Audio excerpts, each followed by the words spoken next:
आप सुन रहे हैं एजी एंटरटेनमेंट की धमाकेदार प्रस्तुति।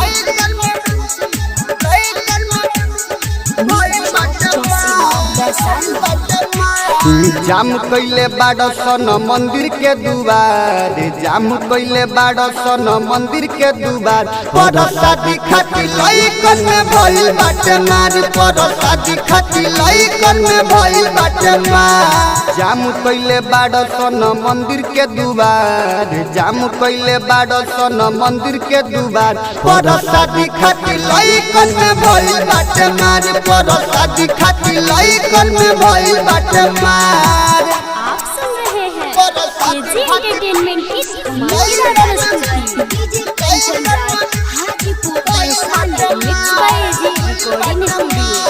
मैया के भगती में झुमता रसन, खाके पर शादी सब घूमता रसन, खाके पर शादी सब घूमता रसन, खाके पर शादी सब घूमता रसन।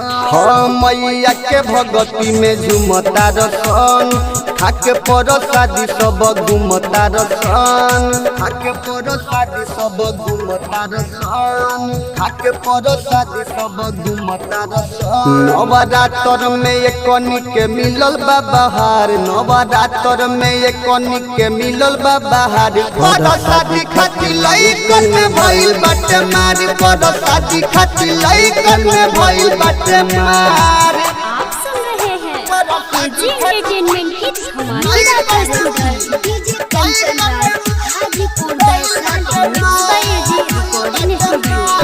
अनमोल अमित संगे सभे नाचता, दिनेश भोजपुरिया के गाना बाजता, दिनेश भोजपुरिया के गाना बाजता, दिनेश भोजपुरिया के गाना बाजता। हाँ ओम प्रकाश संगे सभे नाचता, दिनेश भोजपुरिया के गाना बाजता, दिनेश भोजपुरिया के गाना बाजता, दिनेश भोजपुरिया के गाना बाजता। सबका तो मिलो ताटे माई के दुलार, सबका तो मिलो ताटे माई के दुलार। पर शादी खातिर लइकन में भइल बाटे मार, पर शादी खातिर लइकन में भइल बाटे मार। रोशनपुर सपहा।